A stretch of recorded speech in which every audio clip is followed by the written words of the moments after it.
Hi, guys. I hope you are all doing well. Thanks to everyone who turned in their work this week. This was by far the best week of work quality and substance, and just I had to return a few kids, but for small little things. And boy, my list was the shortest it has been.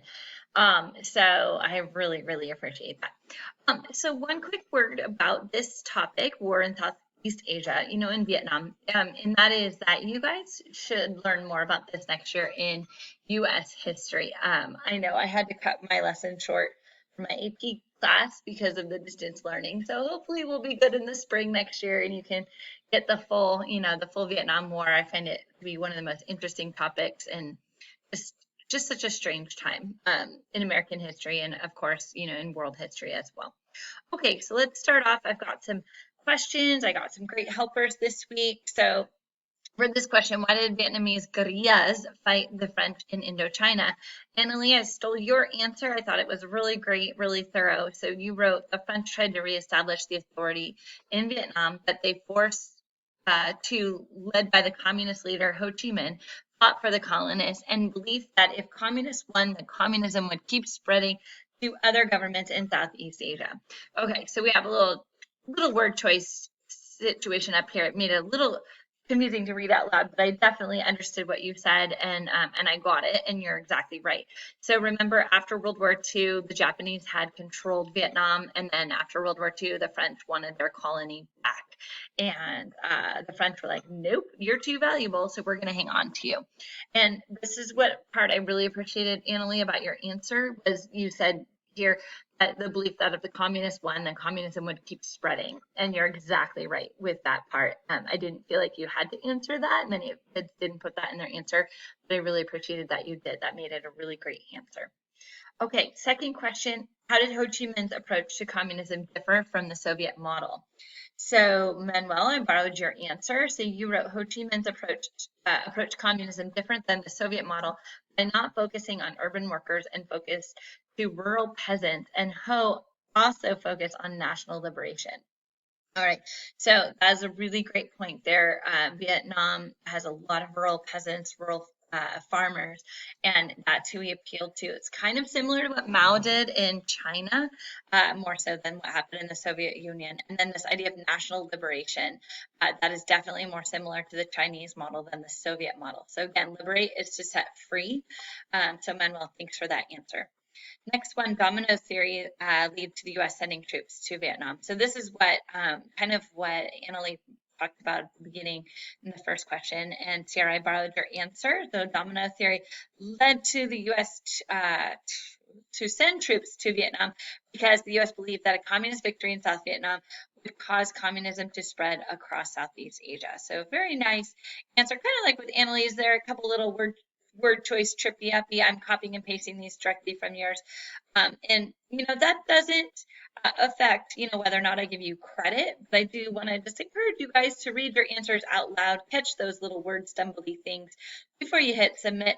And also, let's not forget to capitalize our proper nouns. So I see this all the time, all year long. I've seen this. This is something next year I'm going to tackle with my sophomores with a vengeance. So you guys could try to catch those, and some of you guys are doing an awesome job. But again, doesn't take away from your answer, but definitely can make it just appear nicer. Okay, so Christian, I borrowed your answer. How did Vietnam's geography and landscape create disadvantages for U.S. forces? So you wrote Vietnam's geography and landscape created disadvantages for the U.S. forces because the jungle was difficult to fight in because it was wet and dense. Christian, I love your answer. What a wonderful complete sentence answer you have given. And also you gave two answers because it was wet and dense. So what he means by that is it's going to rain a lot there. That's how you have jungle-like conditions. You have a lot of water. And then also dense means like deep and thick. And so it's just really hard to get through that jungle. If any of you guys have seen Forrest Gump, the movie, there's a part in there where it talks about the rain. And Forrest says, it rained and it rained and it rained. And then just like that, it stopped, which isn't, quite true, but is, man, just rained and rained and rained. So Christian, great answer on this. And I want to give extra shout out to Christian. I asked him to work a little bit more on his paragraph and resubmit it. And he did it. His answer was fine. I just thought he could do a little bit more, and he did. Turned it back in, and I was so proud of that. So extra shout out to Christian. Thanks for your hard work. Really doing a good job. Oh, I went too fast. Luce, I borrowed your answer for this one. So why did the U.S. withdraw its troops from Vietnam? So Luce wrote, look at how many sentences. This is just such a nice, complete answer. So the United States withdrew its troops because of the anti-war protests many Americans held and due to the many deaths of American soldiers. Many Americans opposed the war and claimed that too many people were dying. Eventually, in 1973, Nixon signed the Paris Peace Accords to get out of the Vietnam War. So there's just so much about this answer that I just really appreciate. First off, she didn't just write one sentence answer. She wrote many sentences. And I thought that was really great. It made it a really complete answer. All right, I'm looking up the question as I'm doing this. I should have done it. I know what it's about, but let's see. So Vietnam War, we have a lot of fatalities in Vietnam, and it was about, I want to say it was about 68,000 died. Okay, I'm having trouble finding accident. Okay, so yeah, 58,000. Okay, so I was off by 10. But when we got to like the 60s, I knew it was about there. With the COVID deaths, I was like, oh my God, we've passed Vietnam, and Vietnam seemed like an endless war. So about 58,000 Americans. Many of you guys may have seen the Vietnam Memorial in Washington, D.C., where all of the names are engraved into that wall. And so this was a huge problem. And one big thing with the people who are dying in Vietnam was the draft. And you'll get into this in U.S. history, but the draft was very divisive because this meant that you were not signing up to go to war. They were making you go to war. And so that was a big deal. With the Paris Peace Accord, that did kind of basically say America gives up. We did technically lose the war in Vietnam, although it wasn't necessarily it wasn't a declared war. So people argue that back. But Vietnam did fall to communism, so we did not reach our military goals in Vietnam. But that wasn't because of valiant fighting by our American soldiers by any means. They did everything they could. Tough situations. All right, so thank you, Luce. Cecilia, I got your answer for this one. How did communist Vietnam dominate parts of Southeast Asia after the Vietnam War? So I just really appreciated this answer. Again, a wonderful, complete sentence. Communist Vietnam dominated parts of Southeast Asia after the Vietnam War, after the U.S. withdrew from Vietnam. And this took place in Cambodia and Laos. Cambodia and Laos became communist governments. So you're exactly right. Thank you so much for that answer. All right, and then Noah, I stole your answer on this. Shooteroo, I've got two Noahs. I don't recall who gave me this answer. So either Noah Lucky or Noah Patton, I don't know. So maybe one of you boys can let me know whose one this was.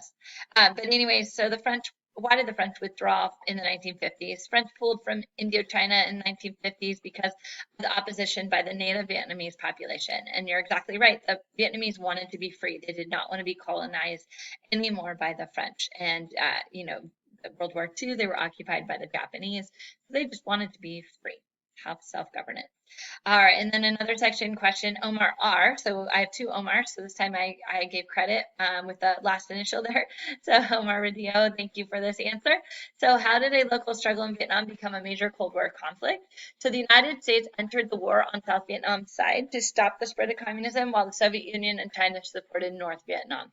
Okay, so this is a great example of how American soldiers went to fight an army that was backed financially and with weapons by the Soviet Union. Next week or this week, coming up in week 6, you're going to read about a little bit about how the Soviet Union attacked Afghanistan. And during that part of the war, the United States funded the Afghanis, known as the Mujahideen, and we supported them and tried to help them, but we did not send soldiers.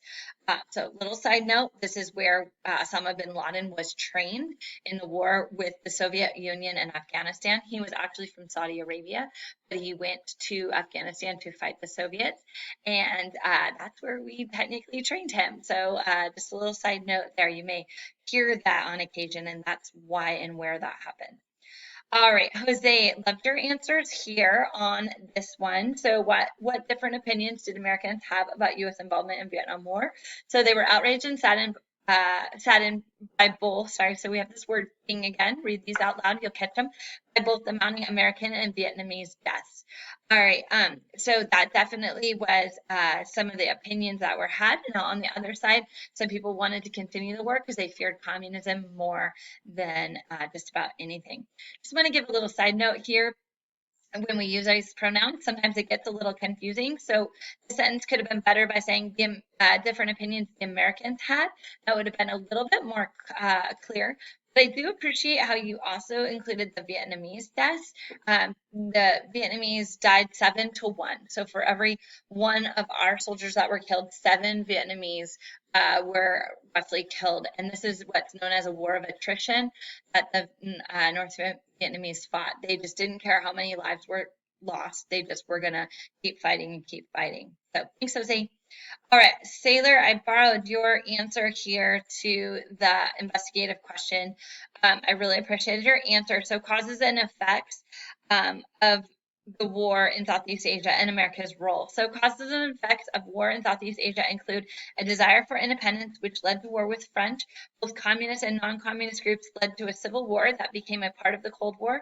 Some effects are the widespread death and destruction, also the spread of communism. So you got both parts there, causes and effects, and then the last part. So there's 3 parts to this. America joined the war in order to prevent the spread of communism, especially to keep it from entering America. Although America eventually backed out of the war because they were losing and their people wanted no war.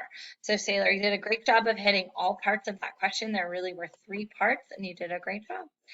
All right, guys, so that's the end. I want to remind you, please, week 6, continue doing a great job. Please read the directions. Please make sure to use complete sentences to answer. Please make sure your answers answer the question. Please make sure you get 5 sentences on this paragraph. If you get short and don't know what to say, look at those guideposts. That's what I had Christian go back and do, and it was awesome. His paragraph was great because he added a sentence and it ended up being of analysis, which is really, really awesome. So don't be afraid. Those guideposts are posted on your Google Classroom. So check those out as you need. But otherwise, just keep it up. We've got a few more weeks left of doing some work, and that's about it. I think there's 2 weeks left. And we will not have finals. We'll have something else for finals coming down from Mrs. Marquez. So no finals, at least in world history. All right, guys, take care. Talk to you later. Bye-bye.